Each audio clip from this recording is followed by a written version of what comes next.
नमस्कार। स्वागत है आपका। वैदिक संस्कृति इस समय प्राचीन भारत के इतिहास के अंतर्गत चल रही है। इस टॉपिक पर हम चर्चा कर रहे हैं। ऋग वैदिक काल पर हम चर्चा कर चुके हैं और ऋग वैदिक संस्कृति की जो प्रमुख उसका जानने का स्रोत है, साहित्यिक स्रोत, ऋग्वेद के विषय में हमने चर्चा कर ली है। अब हम आगे बढ़ते हैं, उत्तर वैदिक काल पर चर्चा करते हैं। उत्तर वैदिक काल के अंतर्गत ऋग्वेद के अलावा बाकी अन्य वेद आ जाते हैं। साथ ही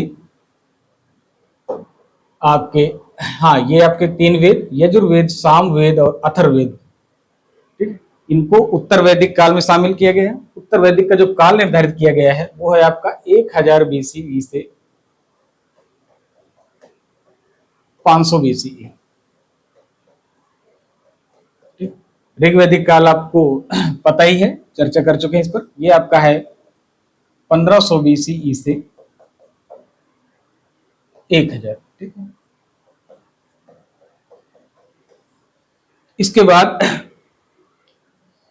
ऋग्वैदिक काल के बाद आपका उत्तर वैदिक काल आता है, जिसमें आपके बाकी की जो 3 संहिताएं हैं, 3 वेद हैं, वो सम्मिलित हो जाते हैं। साथ ही ब्राह्मण ग्रंथ सम्मिलित हो जाते हैं, आरण्यक सम्मिलित हो जाते हैं और उपनिषद सम्मिलित हो जाते हैं।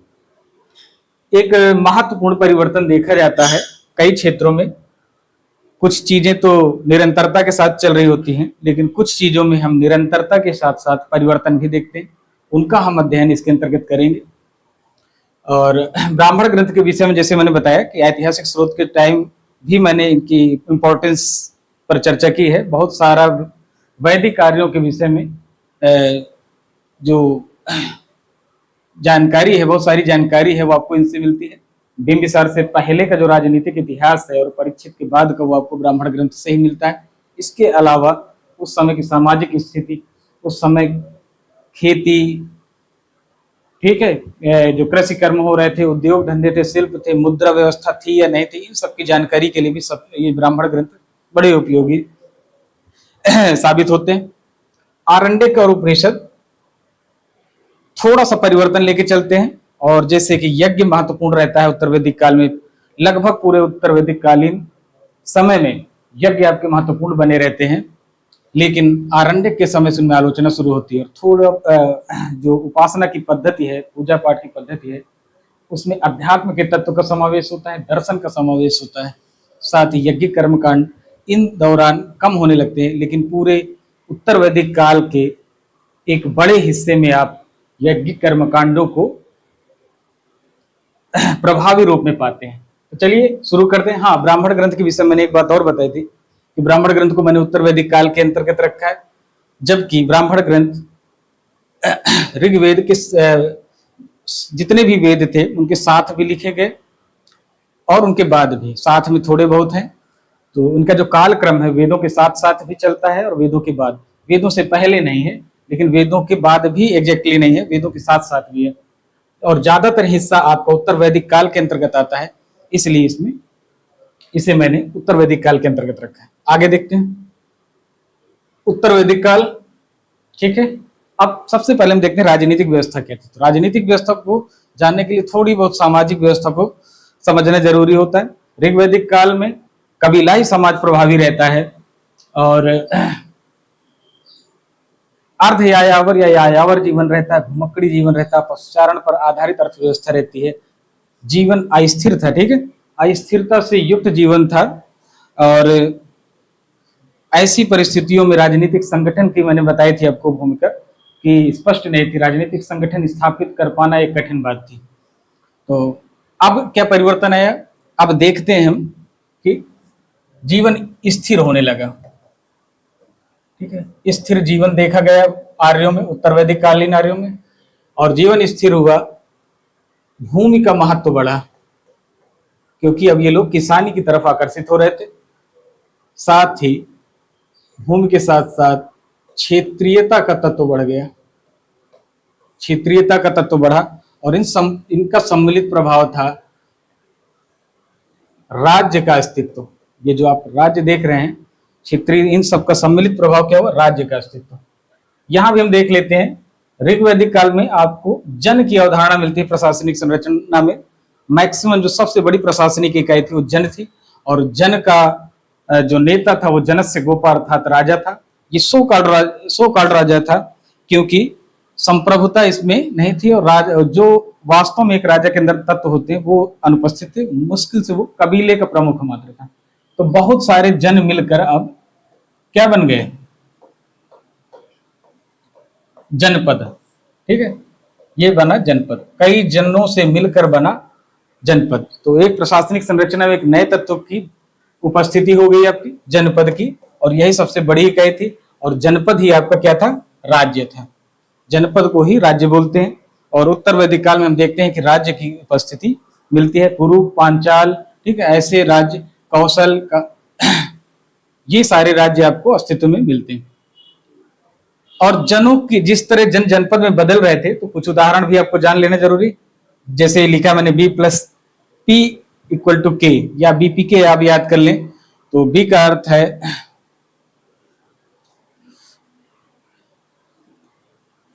पुरु कबीला हो गया, ठीक है। हाँ, इसको देख लेते हैं। ये हो गया आपका क्रीवी और तुर्वस, ये मिलकर बने आपके पांचाल।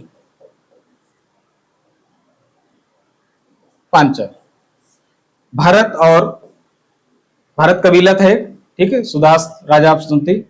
और ये मिलकर बना आपका कुरुवंश। कुरु महाभारत जिस पर आधारित है आपकी, कुरु और पांचाल पर। तो आप देखेंगे कि भारत कबीला और पुरु कबीला मिलकर कुरु राजवंश की स्थापना करते हैं। ये कुरु जनपद की स्थिति में था इस समय। और इसी तरह क्रीवी और तुर्वस जैसे जन मिलकर, ये जन है आपके और ये जनपद है। तो पांचाल राज्य की उत्पत्ति होती है। ठीक है, अब आगे देखते हैं। ऐसी स्थिति में जब राजनीतिक संगठन के लिए पर्याप्त अवसर उपलब्ध थे, तो राजा की जो उपस्थिति थी वो अब स्पष्ट हुई। राजा स्पष्ट रूप से स्थापित हुआ। जहां ऋग्वैदिक काल में राजा की भूमिका स्पष्ट नहीं है पूरी तरह से, केवल कबीले की रक्षा ही मुख्य उद्देश्य है, वहीं पर अब इसकी भूमिका स्पष्ट हो गई। और साथ ही इसका जो व्यवहार था वो क्या था, निरंकुश था। और ज्यादातर व्यवस्थाएं इस समय जो राज्य के अंतर्गत पाई गई वो क्या थी, राजतंत्र की थी। ठीक है, राजतंत्र, ठीक है, जिसमें राजा ही निर्णय में सर्वोपरि होता है। ठीक है, स्वभाव से वो निरंकुश था और वंशानुगत, अर्थात पीढ़ी दर पीढ़ी जिस राजवंश का कोई राजा था तो सबसे ज्यादा अवसर उसी को ही मिल रहे थे, वंशानुगत। तो आप देखेंगे कि इस समय राजा संप्रभुता के साथ स्थापित हुआ, स्पष्ट रूप से निरंकुशता के तत्व को धारण करता था, वंशानुगत था, और राजतंत्र यहाँ की शासन प्रणाली के रूप में उपस्थित थी। निरंकुशता में ऐसा नहीं कि पूरी तरह से स्वच्छंद रहा हो। जैसे ही कि हम देखते हैं कि समिति जो है आपकी, सभा, समिति, विदत और गुण ऋग्वैदिक कालीन राजनीतिक वातावरण में राजा पर नियंत्रण स्थापित करने का प्रयास करती थी। इसमें समिति प्रमुख थी, कबीलाई संस्थाएं थी। इस समय भी हम संस्थाएं पाते हैं, लेकिन वो उनमें राजा प्रभावी हो चुका है और सभा, समिति जो है उस पर नियंत्रण करने में सक्षम नहीं है। लेकिन प्रजा का कल्याण का एक दबाव था और इसके लिए वो प्रयास करता था, उसका समर्थन जुटाने के लिए भी वो प्रयास करता था। तो निरंकुशता पर प्रजा का कल्याण नियंत्रणकारी तत्व के रूप में आप मान सकते हैं, प्रजा का कल्याण। ठीक है, जो भी राजा था वो अपने आप को प्रजा वत्सल बनाने का प्रयास करता था आदर्श रूप में। आगे देखें कि साथ में राजा को राजा माने क्यों, पब्लिक कैसे स्वीकार करेगी कि राजा है।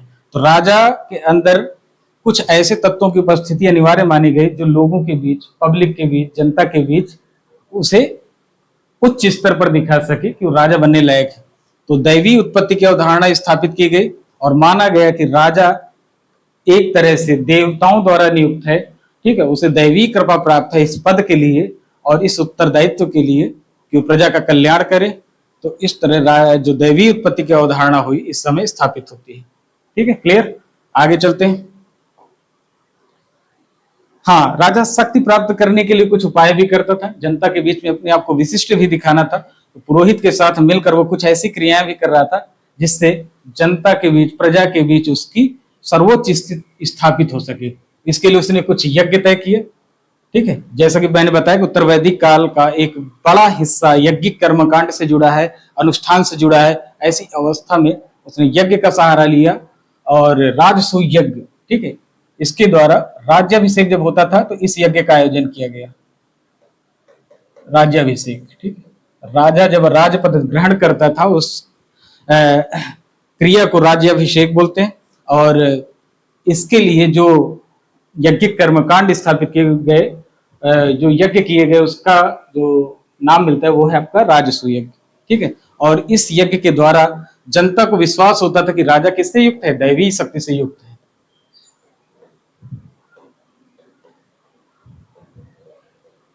ठीक है, दैवी शक्ति से युक्त है। साथ ही इस यज्ञ के साथ राजा भी, जैसे मैंने बताया कि निरंकुश था, लेकिन जनता का समर्थन जुटाने की कोशिश करता था। तो राजा क्या करता था, रत्नियों के घरों में जाकर समर्थन मांगता था या मिलता था। रत्नी आपके उस समय के अधिकारी थे, रत्नियों के घर जाता था। घर जाना उसका राजसूय यज्ञ की एक महत्वपूर्ण क्रिया, राजसूय यज्ञ के दौरान उसकी एक महत्वपूर्ण क्रिया थी जो उसे परफॉर्म करनी होती थी। एक अनुष्ठानिक कार्य जैसा ही था रत्नियों के घर जाना। ठीक है, आगे हम चर्चा करेंगे कि रत्नी वास्तव में क्या थे। अगला यज्ञ है आपका अश्वमेध यज्ञ। यह शक्ति का प्रतीक था। ठीक है, राजा शक्तिशाली है, इसका प्रदर्शन करना होता था उसे, और शक्ति के प्रदर्शन के लिए अश्वमेध यज्ञ किया जाता था। एक घोड़े को छोड़ा जाता था और जिस क्षेत्र में वह बिना किसी प्रतिरोध के पहुंचता था उस क्षेत्र को उस राजा के प्रभाव में मान लिया जाता था। ठीक है, तो ये क्या था, शक्ति का द्योतक था यज्ञ, शक्ति का द्योतक या प्रतीक। तो अश्वमेध यज्ञ आपका राजा की शक्ति का प्रतीक हो गया। ठीक है, प्रजा का विश्वास और बढ़ा कि राजा शक्ति दैवी शक्तियों से ही युक्त नहीं है, स्वमेव भी शक्तिमान है। आगे देखते हैं वाजपेयी यज्ञ। ठीक है, वाजपेयी यज्ञ ये क्रीड़ा और खान पान से संबंधित है। कई बार पूछा गया है मैचिंग में, क्वेश्चन को मैच, तो आप इनको, इन यज्ञों को ध्यान से देख लीजिए। तो ये इसमें राजा क्या करता था, क्रीड़ा, और क्रीड़ा में जो सबसे प्रमुख थी वो आपकी रथ दौड़। रथ दौड़ थे, राजा अपने मित्रों सहयोगियों के बीच रथ दौड़ के आयोजन में भाग लेता था और उससे जिताया जाता था, चाहे वो जीत पाए या न पाए, लेकिन इस अनुष्ठानिक कार्य में उसे जिताना होता था। तो आप देखेंगे कि वाजपेयी के द्वारा केवल क्रीड़ा, खान पान, अर्थात एक सूदिंग वातावरण बन सके, एक कूल वातावरण बन सके, इसके लिए इसमें व्यवस्था की जाती थी। तो क्रीड़ा, रथ दौड़, खान पान, ठीक है, पार्टियां चलती थी इसमें। तो ये हो गया आपका वाजपेयी यज्ञ। अग्निष्टोम यज्ञ अगला है आपका चौथा, और ये पशु बलि से संबंधित था। जैसे मैंने बताया कि आप ऋग्वैदिक काल में बलि प्रथा उतनी पॉपुलर नहीं हो पाई थी, यज्ञ पॉपुलर नहीं हो पाए थे, प्रार्थना ज्यादा महत्वपूर्ण थी। ऐसी अवस्था में लेकिन उत्तर वैदिक काल में हम एक चेंज देखते हैं। निरंतरता यह है कि यज्ञ है, परिवर्तन यह है कि यज्ञ अब ज्यादा प्रभावी है। और साथ ही जहां वहां अनाज, ऋग्वैदिक काल में आप अनाज को देखते थे, अनाज की बलि वो दी जाती थी, बलि प्रक्रिया के दौरान आहुति दी जाती थी, फलों की दी जाती थी। वहीं पर यहाँ पशुओं की बलि दी जाने लगी। ठीक है, पशु बलि का आयोजन किया गया यज्ञ में। तो अग्निष्टोम आपका हो गया। साथ ही जो व्यक्ति, जैसे राजा इसका आयोजन कर रहा है, तो इस यज्ञ के आयोजन से 1 साल पहले राजा और उसकी पत्नी पूरा सात्विक जीवन व्यतीत करते थे। 1 साल तक उन्हें सात्विक जीवन अग्निष्टोम यज्ञ को परफॉर्म करने से पहले करना पड़ता था। ठीक, साथ ही राजा और कौन से तरीके अपना रहा था जिसकी वजह से उसे प्रजा के बीच या आसपास के राज्यों के बीच ज्यादा शक्तिशाली स्थिति प्राप्त हो, मनोवैज्ञानिक स्थिति ज्यादा उसकी ताकतवर हो। तो ऐसे में उसने उपाधियों का भी सहारा लिया। बड़ी बड़ी उपाधियां उसने धारण की, और ये उपाधियां थोड़ा क्षेत्रगत प्रभावित रही। जैसे उत्तर उत्तर में जो राजा था वो अपने आप को विराट बोलता था, ठीक है, विराट। और इससे संबंधित जो राज्य था उसको बोलते थे वह राज्य। पूर्व में आपका सम्राट, जो राजा था वो सम्राट विरुद्ध धारण करता था, अपने आप को सम्राट बोलता था, और राज्य के लिए वो साम्राज्य शब्द इस्तेमाल कर रहा था। पश्चिम में आप देखेंगे स्वराट बोलता था स्वयं को, और इसका राज्य बोला जाता था स्वराज्य। दक्षिण में राजा स्वयं को भोज बोलता था, और राज्य आपका था इसका भोज। इसी तरह मध्य देश में राजा राजा ही बोलता था स्वयं को, और राज्य आपका राज्य था। ठीक, तो आप देखते हैं कि इन 5 क्षेत्रों में, जिसमें पूरा लगभग उत्तर भारत का संपूर्ण क्षेत्र आ जाता है, वहां राजा कैसी कैसी उपाधियां धारण कर रहा था और क्यों धारण कर रहा था।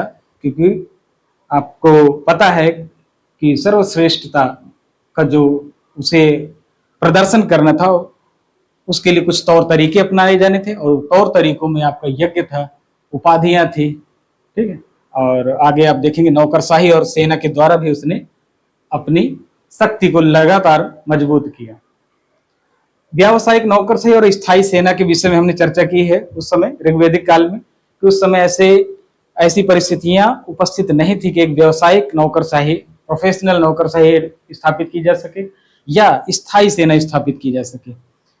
इस समय स्थिति हम क्या देखते हैं, इस समय निश्चित रूप से आर्थिक गतिविधियां बढ़ी, कृषि का उत्पादन बढ़ा, अधिशेष भी बढ़ा। जैसे कि ऋग्वेद काल में अधिशेष था नहीं, इस समय अधिशेष हम बढ़ा हुआ देखते हैं।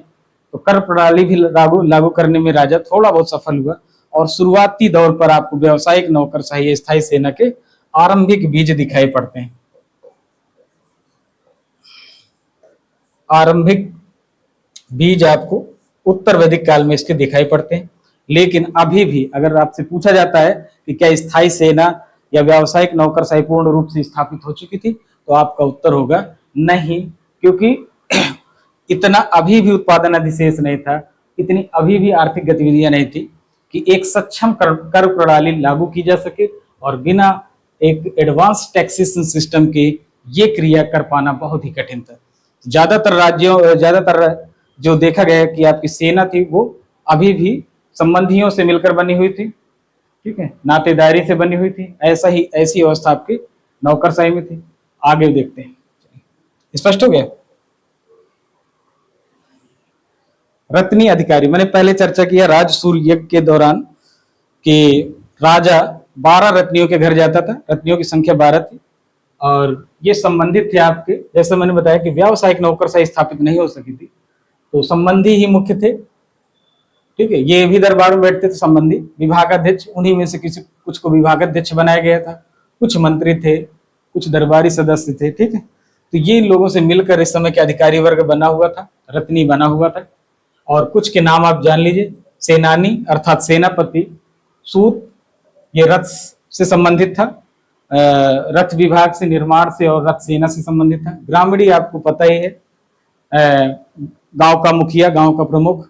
संग्रहीता आपका कोषाध्यक्ष था, ठीक है, टैक्स कलेक्ट करता था, जो भी कम ज्यादा जैसा भी हो। और भागदूत आपका वित्त मंत्री जैसा था, ठीक है, अर्थ मंत्री। तो टैक्सेशन सिस्टम से जुड़ा हुआ था आपका भागदूत, ये आपका वित्त मंत्री जैसी हैसियत रखता था। ये पूछा जाता है तो मैं लिख देता हूँ, वित्त या अर्थ मंत्री, अर्थ मंत्री। संग्रहीता भी आपसे पूछा जाता है, इसे भी आप लिख सकते हैं कोषाध्यक्ष। इन दोनों में अंतर आपको पता रहना चाहिए, क्योंकि ये आपस में गलतियां काफी कराते हैं। सभा और समिति, ठीक है। ऋग्वैदिक समय में ऋग्वैदिक कालीन संस्कृति के अंतर्गत हम राजा के राजनीतिक नियंत्रण के अंतर्गत उसकी निरंकुशता को नियंत्रित करने की जब बात करते हैं, तो सभा, समिति, विदत और गण जैसी कबीलाई संस्थाओं की बात करते हैं। समिति को प्रभावी मानते हैं क्योंकि वो कबीले के प्रमुख को न केवल नियुक्त कर सकता था, बल्कि समय पड़ने पर निकाल भी सकता था। लेकिन उत्तर वैदिक काल में राजा सशक्त हुआ, ताकतवर हो चुका था, और समिति, सभा अस्तित्व में थी पर क्या थी, राजा के सामने निष्प्रभावी थी, निष्प्रभावी थी। अब आप लोगों के मन में उठ रहा होगा कि चलिए सभा और समिति की चर्चा की आपने, लेकिन ऋग्वेद की विदथ और गण जैसी संस्थाएं कहाँ चली गई? तो इस समय हम उनकी कोई उपस्थिति नहीं पाते, संभवतः ये संस्थाएं समाप्त कर दी गई। तो आपकी गण और विदथ एक ये क्या हो गई, उत्तर वैदिक काल में अनुपस्थित पाई जाती हैं। उत्तर वैदिक कालीन साहित्यों में इनकी कोई चर्चा नहीं है, केवल सभा और समिति की चर्चा है। ठीक है, आगे देखते हैं प्रशासनिक संरचना। प्रशासनिक संरचना हमेशा आप ऋग्वेद से तुलना करके देखिए और वहीं पर आप निरंतरता और निरंतरता के साथ परिवर्तन के तत्व खोज सकते हैं। तो पहला था आपका कुल या परिवार, कुल या परिवार सबसे निचली इकाई थी ये, जैसा कि ऋग्वेद में था, तो निरंतरता लिए हुए है ये।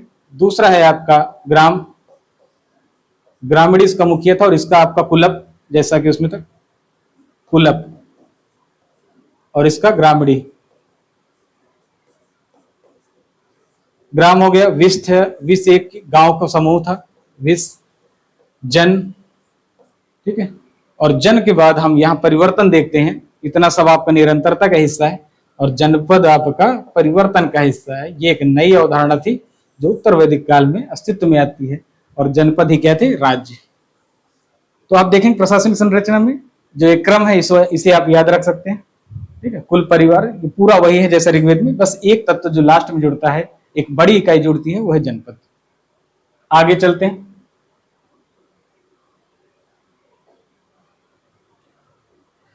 आर्थिक गतिविधियां देखते हैं इस समय की क्या थी, कैसा आर्थिक जीवन था आर्यों का, उत्तर वैदिक कालीन आर्यों का। पशुचारण और कृषि से तुलना करते हुए हम आगे बढ़ेंगे, और इसके साथ ज्यादा स्पष्ट हो सकेगा कि वास्तव में आर्थिक गतिविधियों में कैसे परिवर्तन हुए, या वैसा ही रहा जैसा कि ऋग्वेद के समय रहा। पशुचारण ऋग्वेद के समय मुख्य आर्थिक गतिविधि थी, लेकिन उत्तर वैदिक काल में आपका कृषि महत्वपूर्ण हो गया। कृषि के संबंध में आपको अब एक व्यापक चर्चा मिलती है शतपथ ब्राह्मण, ठीक है, जैसे मैंने बताया शतपथ ब्राह्मण में कृषि कर्म के अंतर्गत जितनी भी क्रियाएं हैं उनकी चर्चा है, और ये क्रियाएं हैं आपकी जुताई, बुआई, कटाई और मड़ाई। ठीक है, तो इन चारों गतिविधियों पर कृषि की चर्चा है। इसी तरह वाजसनेय संहिता इसी समय का ग्रंथ है। वाजसनेय, इसमें इस समय उगाए जाने वाले अन्नों के विषय जानकारी है। ठीक है, अन्नों की जानकारी, उनके नाम मिलते हैं, अन्नों के नाम, अनाजों के नाम। ये है आपके जौ, गेहूं, चावल और गन्ना।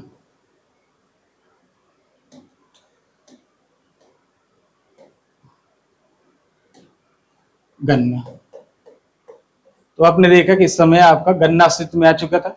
और जौ के विषय में मैंने ऋग्वेद के समय ऋग्वेद का जो विवेचन ऋग्वेद का चल रहा था उसमें बताया कि जौ स्पष्ट रूप से जौ जो शब्द इस्तेमाल किया गया है अनाज के लिए वो है यौ।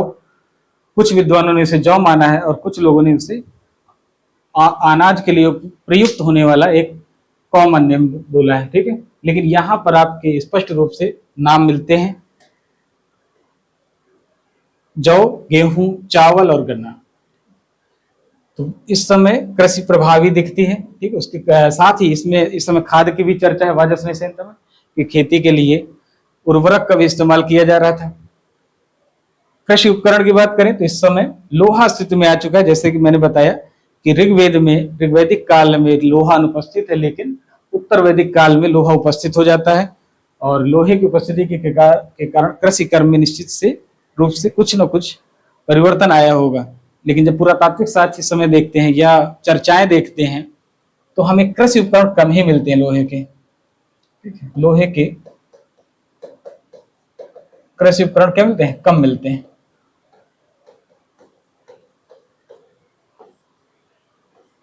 कम मिलते हैं। ठीक है, तो उत्पादन तो बढ़ा, लेकिन लोहे का युद्ध के अस्त्रों के रूप में इस्तेमाल ज्यादा हो रहा था। यहाँ युद्धास्त्रों में शस्त्र अस्त्र के रूप में प्रयोग हो रहे थे और खेती के लिए इसके उपकरण कम मिलते हैं। हालांकि प्रवीरवंत का उल्लेख है, ठीक है, प्रवीरवंत। प्रवीरवंत का जो अर्थ है वो है धातु का फाल, धातु का फाल। फाल होता है आपका जो हल होता है, उसका जो जुताई के लिए उपयुक्त होने वाला हिस्सा होता है, वो जितना कठोर धातु का होगा उतना गहरी जुताई कर सकता है।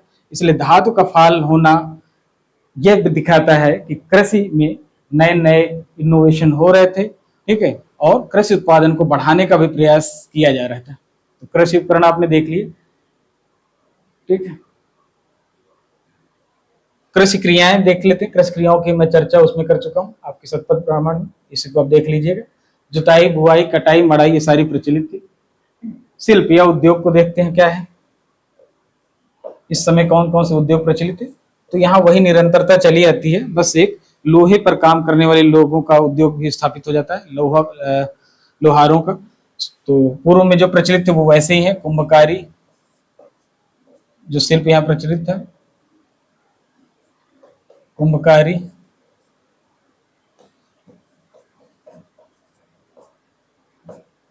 लोहारगिरी, बढ़ईगिरी, ठीक है, ये सारे है इस समय। बाकी सब वैसे ही है, केवल लोहा वाला तत्व नया जुड़ जाता है। तो आपने देखा कि उद्योग भी उस समय उसी तरह चल रहे थे और थोड़ी गतिशीलता बढ़ी हुई थी क्योंकि उत्पादन अधिशेष बढ़ चुका था। और उत्पादन अधिशेष बढ़ने का तात्पर्य था कि शिल्प के लिए आधार तय होना, क्योंकि कच्चे माल की सहज उपलब्धता हो रही थी। और जब सहज उपलब्धता होगी तो औद्योगिक उत्पादन भी बढ़ेगा और व्यापार को भी बल देगा। तो अगला टॉपिक हम देखते हैं कि व्यापार को किस तरह इसने बल दिया। व्यापारिक गतिविधियां संचालित हम देखते हैं इस समय। जो भी साहित्य है उत्तर वैदिक काल का, वो सब व्यापार पर सब व्यापार के विषय में कुछ न कुछ सूचना देता है। तो लेकिन व्यापार यहाँ अभी भी क्या है, वस्तु विनिमय प्रणाली पर है। बार्टर सिस्टम बोलते हैं इसको, BARTER, ठीक है, वस्तु विनिमय, अर्थात एक वस्तु के बदले दूसरी वस्तु लेना, वस्तु विनिमय, यही प्रणाली प्रचलित थी। तो इससे स्पष्ट होता है कि मुद्रा अर्थव्यवस्था अभी भी नहीं स्थापित हो पाई थी। मुद्रा के माध्यम से व्यापार अभी प्रचलित नहीं था। तो व्यापार की अपनी सीमाएं भी रही होंगी, क्योंकि वस्तु विनिमय प्रणाली में व्यापार एक सीमित दायरे में जो है संपन्न होता है। हाँ, यहाँ आप देख लीजिए कि मुद्रा अर्थव्यवस्था का अभाव देखते हैं, लेकिन कुछ शब्द मिलते हैं इस समय मुद्रा के रूप में। तो उनकी स्थिति क्या है उसे स्पष्ट कर लेते हैं। मुद्रा के रूप में हमें जैसा कि ऋग्वेद के समय मिलता है, ऋग्वैदिक काल में निष्क, शतमान, ठीक है, ये उसी तरह आपके प्रचलित थे जैसे ऋग्वेद के समय। एक नया तत्व इसमें नई नई मुद्रा जुड़ती है, उसका नाम है कृष्णल। तो ये आप देख लेंगे, ये सर्वथा उत्तर वैदिक कालीन विशेषता थी। कृष्णल नामक नई मुद्रा अस्तित्व में आती है, लेकिन व्यापारिक कार्यों में इसका भी उपयोग हम नहीं देखते। निष्क वही था, आपका स्वर्णाभूषण था या सोने का पिंड था, ठीक है, इतना ही। और शतमान 100 गायों को संदर्भित था, जबकि कृष्णल भी आपकी ऐसी ही मुद्रा थी जिसका व्यापार में उपयोग नहीं हो रहा था। तो मुद्राओं की उपस्थिति है, लेकिन व्यापार में इसका प्रयोग नहीं है। सामाजिक जीवन देखते हैं आगे। कबीलाई सामाजिक जीवन से अब स्थिर जीवन की ओर आगे बढ़ चुके थे। क्षेत्र महत्वपूर्ण हो चुका था, जगह की महत्ता बढ़ चुकी थी और जगह की पहचान इनसे जुड़ चुकी थी। जनपद इसी रूप में अस्तित्व में आए, कई जन मिलकर। तो इस समय देखते हैं कि जब सामाजिक जीवन स्थिर हो गया तो कबीलाई समाज में जो दरार पड़ी उसके असर क्या रहे समाज पर। तो सामाजिक विभाजन के संकेत जो हमें उस समय नहीं मिलते या बड़े सीमित रूप में मिलते हैं, केवल कबीले के मुखिया और पुरोहित के रूप में ऋग्वैदिक काल में। वहीं अब उत्तर वैदिक काल में हमें सामाजिक विभाजन के स्पष्ट संकेत दिख जाते हैं, कहते स्पष्ट संकेत। और इसकी पुष्टि होती है आपकी वर्ण व्यवस्था से। वर्ण व्यवस्था, वर्ण व्यवस्था में ब्राह्मण, क्षत्रिय, वैश्य और शूद्र, इन पर विभाजन दिखता है। जहां ऋग्वैदिक समय में हम वर्ण और कर्म को इंटरचेंजेबिलिटी के रूप में देखते हैं, कर्म के आधार पर वर्ण बदल सकता था, ठीक है। उसी तरह उससे विपरीत स्थिति आ गई। अब वर्ण जो है कर्म के आधार पर नहीं बदल सकता था, इसने स्थायी रूप ग्रहण कर लिया था वर्ण व्यवस्था के उसमें। और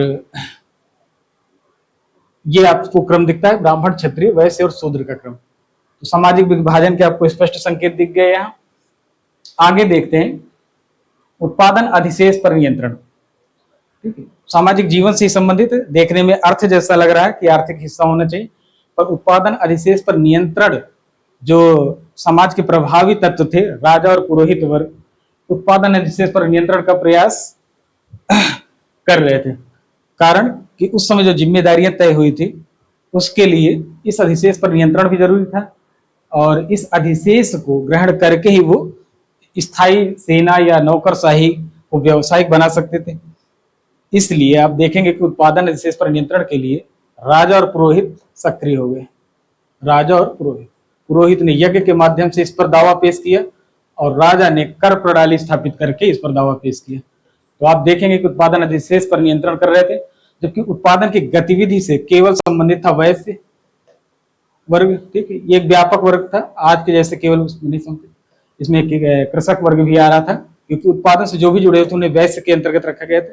तो वैश्यों को निश्चित रूप से ऐसे दौर में कष्ट हुआ होगा, क्योंकि शूद्र के लिए सेवा भाव का कार्य निश्चित कर दिया गया था। राजा पुरोहित अधिशेष पर नियंत्रण करने के लिए व्यग्र दिखते हैं, तो केवल एक वर्ग बचा वैश्य, जिसके ऊपर वास्तव में उत्पादन का बहुत दबाव रहा होगा, और इसका जीवन निश्चित रूप से कष्टमयी कुछ ना कुछ तो रहा ही होगा। समाज का स्वरूप देखते हैं, ठीक है। तो समाज के स्वरूप में हम देखते हैं कि पुरुष पितृसत्तात्मक, ठीक है।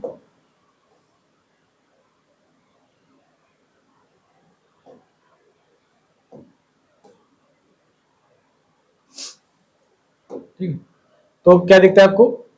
पितृसत्तात्मक, एक मिनट, ठीक है। पितृसत्तात्मक अर्थात परिवार का जो मुखिया था, कुल का मुखिया था, क्या था? पुरुष था, ठीक। तो पितृसत्तात्मक समाज के दर्शन होते हैं, और सामान्यतः ऐसा माना जाता है कि क्या था वो? दयालु स्वभाव का था। सामान्यतः, हमेशा नहीं, दयालु स्वभाव का उसे देखा गया है। जो भी कथानक मिले हैं, जो भी चर्चाएं आपकी ब्राह्मण या वेदों में, उत्तर वैदिक कालीन में, और कभी कभी उसे काफी कठोर भी दिखाया गया है। आप देखेंगे कि विश्वामित्र ने अपने 50 पुत्रों को घर से निकाल दिया था। तो जो पितृसत्तात्मक समाज था, जिसमें कुल या परिवार का प्रमुख पुरुष था, उसके कभी कभी कठोर होने के भी संकेत मिलते हैं। महिलाओं की स्थिति देखते समय क्या हुआ? ऋग्वेद की तुलना में यहां भी महिलाओं की स्थिति जो उसकी स्थिति में हम गिरावट देखते हैं।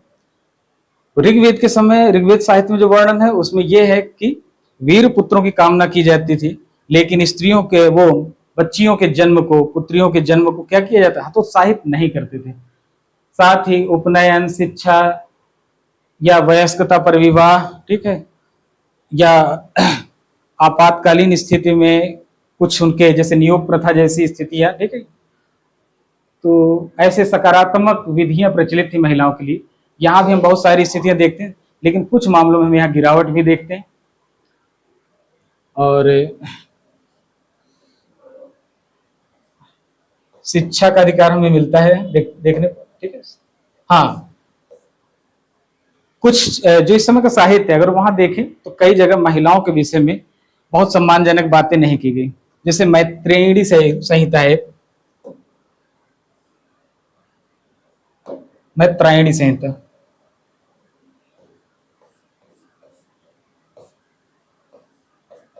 मैत्रेयणी संहिता, इनके नाम लिखिए। इन साहित्यों में महिलाओं के विषय में जो सम्मानजनक बातें नहीं की गई, ये पता होनी चाहिए। आप ऐसे में भी इसे लिख सकते हैं, निबंध में भी आप इस्तेमाल कर सकते हैं। तो मैत्रायणी संहिता में स्त्री की तुलना सुरा और पासा के साथ 3 बुराइयों में की गई, अर्थात उसने 3 बुराइयां गिनाई है, सुरा, पासा और महिला। तो ये एक असम्मानजनक बात थी महिलाओं के लिए। साथ ही हम देखते हैं कि पुत्री को दुख का स्रोत बताया गया है, पुत्री के जन्म दुख का स्रोत, और पुत्र को परिवार का रक्षक बोला गया है।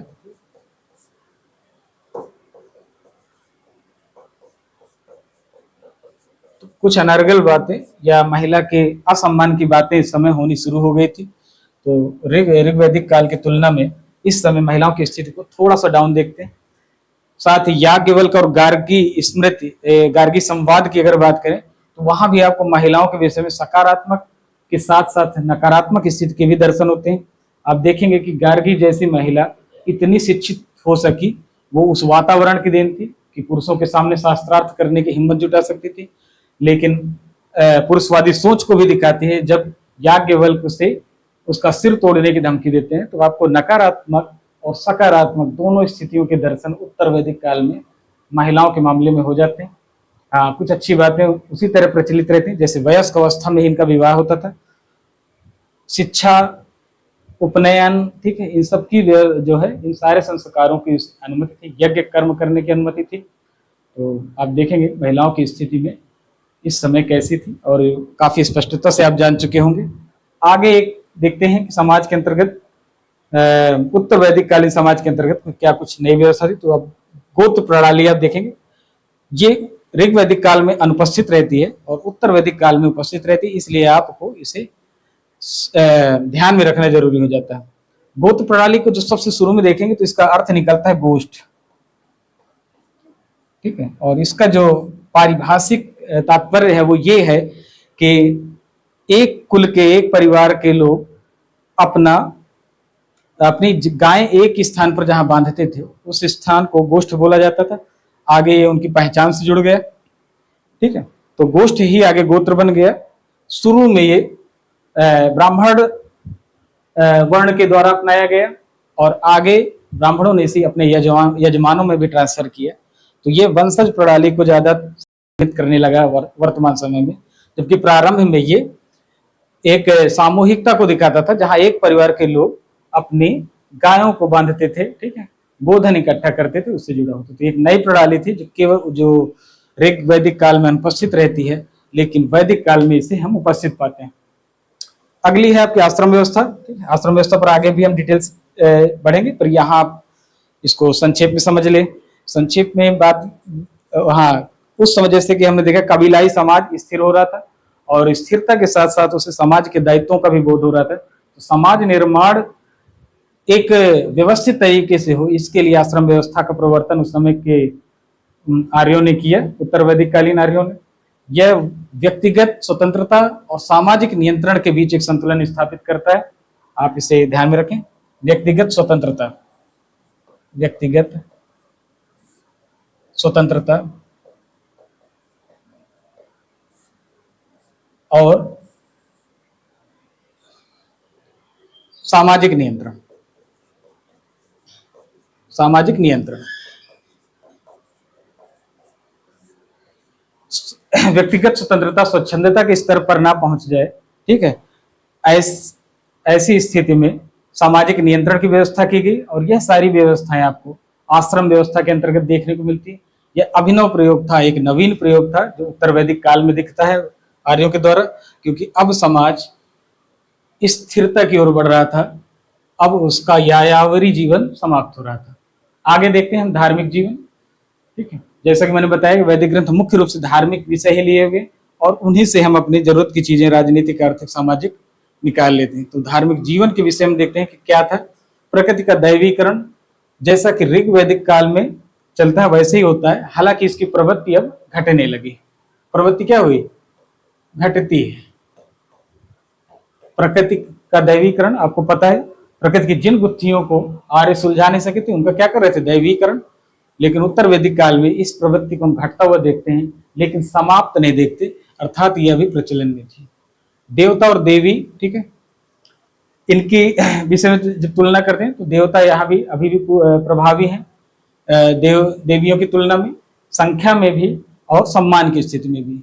देवियों को देवताओं के साथ जोड़कर ही उनकी स्थिति को दर्शाया गया है, अर्थात देवताओं से निम्न स्थिति है। तो ये आप देखेंगे कि उस समय ऋग्वैदिक काल की तरह ही प्रचलित प्रतीत होता है।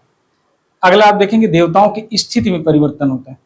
ऋग्वैदिक काल में आपने देखा कि इंद्र सर्वप्रमुख देवता थे, इंद्र को ही सबसे ज्यादा समर्पित सूक्त हैं देवताओं में। वैसे ओवरऑल अगर आप देखेंगे तो सबसे ज्यादा सूक्त आपको पिता के संबंध में मिलते हैं। अगर आपसे पूछा जाता है कि वैदिक मंत्र सबसे ज्यादा किसके मिलते हैं तो पिता के हैं, और देवताओं में सबसे ज्यादा आपके इंद्र के हैं। तो इसे आप याद रखें। तो इंद्र, अग्नि, वरुण, ये तीन सबसे ज्यादा चर्चा में रहे थे ऋग्वैदिक काल में। इंद्र को 250 बार, अग्नि को 200 बार और वरुण की 30 बार चर्चा है। लेकिन उत्तर वैदिक काल में जब हम देखते हैं तो एक परिवर्तन दिखता है। अब जो प्रभावी देवता है वो है प्रजापति अर्थात ब्रह्मा, प्रजापति, विष्णु और रुद्र अर्थात शिव। रुद्र ही शिव है। तो आप देखेंगे कि देवताओं की स्थिति में परिवर्तन हुआ और इंद्र ने अपनी सर्वोच्च स्थिति देवता के रूप में खो दी। अब नए देवता अस्तित्व में थे और ऐसा माना जाता है कि अब जो कि कृषि मुख्य आर्थिक गतिविधि थी, तो कृषि कर्म से ये ज्यादा तार्किक रूप से जुड़े हुए थे, इसीलिए इन देवताओं की उपस्थिति ज्यादा प्रभावी सिद्ध हुई। अपकारी शक्तियों की पूजा जैसा ऋग्वैदिक काल में था इस समय भी चलता हुआ दिखता है। तो आप देखेंगे भूत प्रेत, राक्षस, प्रतीक पूजा, इन्हें अपकारी शक्तियों के अंतर्गत ही रखा गया। ये प्रचलित थी इस समय भी, जैसा कि ऋग्वैदिक काल में आप देखते हैं। धर्म का स्वरूप बहुदेववाद, तो मैंने काफी डिटेल में आपको बताया था कि किस तरह के ईश्वरवाद के विषय में समझ विकसित होने के बावजूद वैदिक कार्यों ने बहुदेववाद और एकाधिदेववाद को ही प्रमुखता दी।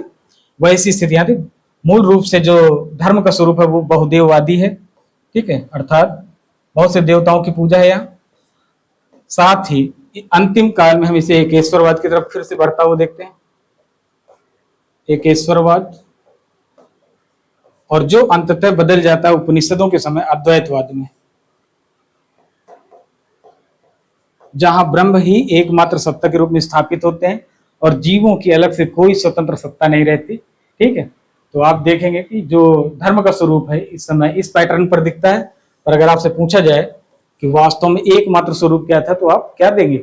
बहुदेववादी, क्योंकि अद्वैतवाद ज्ञानी लोगों को संतुष्ट कर सकता था, आम जनता के लिए ये शुष्क था और उसे संतुष्टि यही व्यवस्था दे रही थी बहुदेववादी। ठीक, दर्शन में जब बात करें तो ये भौतिकवादी ही प्रतीत होते हैं इस समय भी, भौतिकवादी और मानववादी। भौतिकवादी मटीरियलिस्टिक थे, साथ ही मानववादी थे।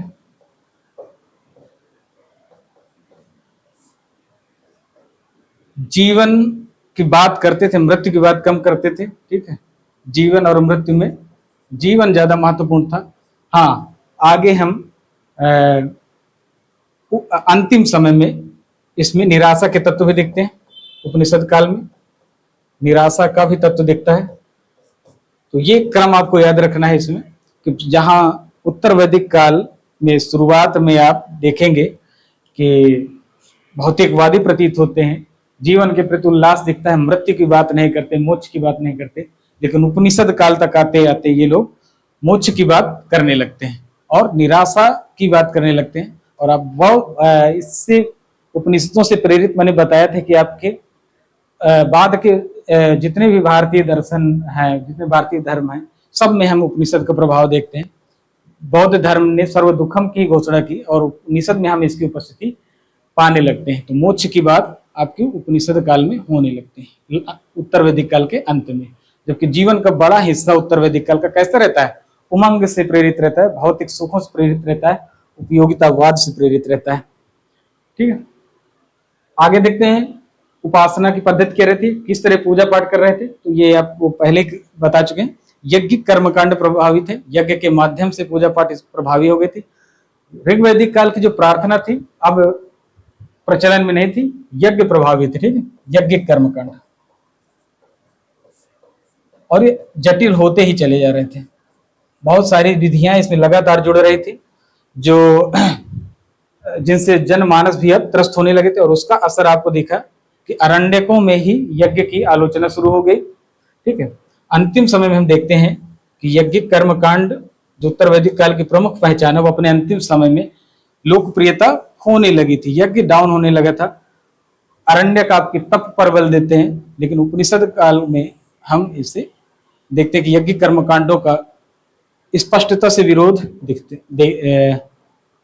आते। ये उपनिषदों में ही वर्णन है आपका कि यज्ञ की तुलना फूटी नाव से की है, जिससे कोई भी व्यक्ति मोक्ष को प्राप्त नहीं कर सकता। तो जहां शुरू में आप देखेंगे कि यज्ञ कर्मकांड अनुष्ठान, ठीक है, और उनकी बढ़ती जटिलताओं से वातावरण प्रभावित रहता है, वहीं अंतिम समय आपका जो है यज्ञ की आलोचना से जुड़ जाता है। और 6ठी शताब्दी ईसा पूर्व के आसपास आप बौद्ध धर्म के आंदोलन, जैन धर्म के उत्थान, इन सब से देख लेते हैं कि किस तरह वैदिक कर्मकांडों का विरोध किया जा रहा था, जो संभवतः युगीन आवश्यकताओं से प्रेरित था, ठीक, उस समय की युग की जरूरतों से प्रेरित था, और उसे जनता का समर्थन भी मिला है।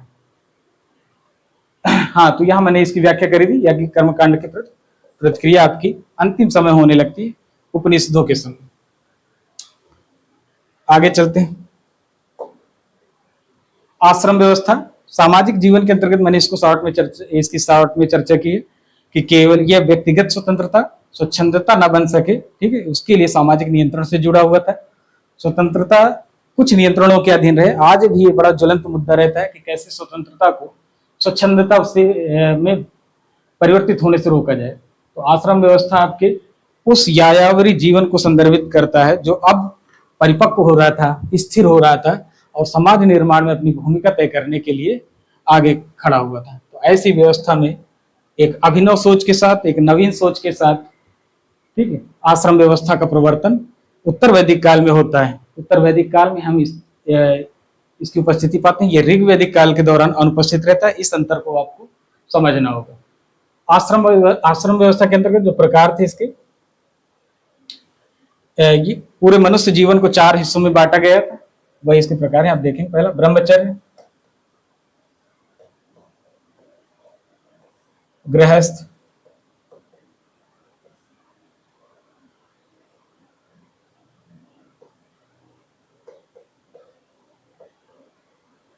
वानप्रस्थ और मोक्ष, ठीक है, एक मोक्ष संन्यास, ठीक।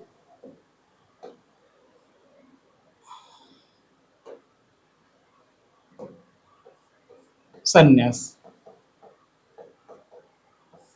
तो ये 4 आपके आश्रम निर्धारित किए गए, इसलिए कि समाज एक व्यवस्था के तहत चले। शुरू में इसमें कोई क्रम नहीं था। हाँ, यहाँ विकास क्रम जब देखते हैं तो शुरू में केवल 3 ही आश्रम प्रवर्तन में थे वैदिक काल में।